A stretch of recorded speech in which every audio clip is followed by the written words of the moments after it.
Ever since the public learned about it, the program for using harsh interrogation techniques on terrorism suspects has been highly controversial. And White House officials have said only that there was legal approval for the program.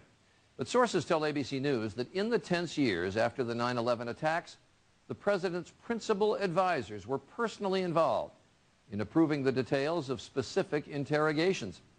ABC's Jan Crawford Greenberg has tonight the results of a 5-month investigation.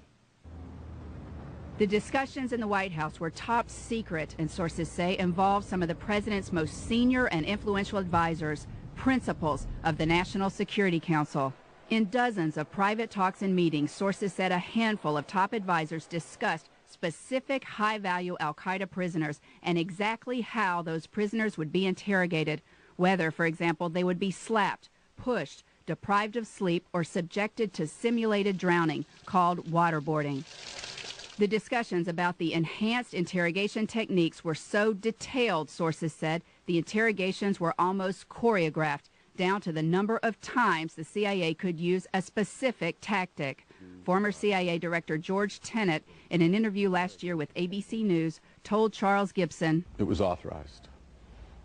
It was legal, according to the Attorney General of the United States." It also was discussed and approved in meetings of the National Security Council's Principals Committee, a group that included Vice President Cheney, Condoleezza Rice, Colin Powell, Donald Rumsfeld, George Tenet, John Ashcroft. The meetings were chaired by then National Security Advisor Rice. They took place here at the White House. It was in the aftermath of September 11th. Top officials feared another terror attack was imminent. Information about al-Qaeda was scarce. The CIA and FBI in Pakistan had captured top al-Qaeda official Abu Zubaydah. He was uncooperative. National security advisors, with Attorney General Ashcroft's approval, discussed in one-on-one briefings how the CIA could get him to talk. Soon after, Zubaydah was waterboarded. It is not clear whether any of the principals objected. Officials say Zubaydah gave up valuable information that led them to 9/11 mastermind Khalid Sheikh Mohammed. Justice Department lawyers had written a top-secret memo formally approving harsh interrogation methods so long as they did not inflict pain that is difficult to endure. But even with that authority, sources say CIA Director Tenet wanted reassurance his agents would be protected. He returned to the White House again and again to get approval. According to sources, Tenet proposed a plan that combined enhanced techniques in a single interrogation. Around the table in the Situation Room, sources said several advisors present, including Vice President Cheney, gave him the okay.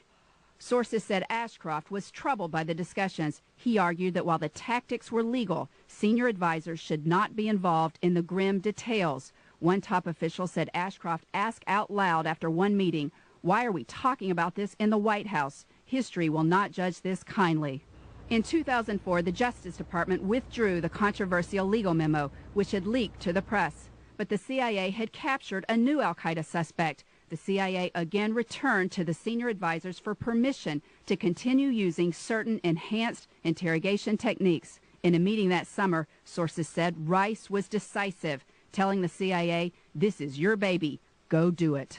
Now, President Bush and other top officials in the years since have insisted the techniques were legal and produced critical information that saved lives. Charlie? But Jan, you identified the principals that were there in the Situation Room, and I know you tried to contact all of them today. What reaction and what response did you get? Well, Charlie, that's right. We reached out to the principals. We cannot reach Attorney General Ashcroft. The others said through their spokesman that they would not comment. The Secretary Powell said through his assistant that there were hundreds of principals committee meetings on a variety of topics and that he could not recall specifics. And even if he could, he was not at liberty to discuss those meetings anyway. All right.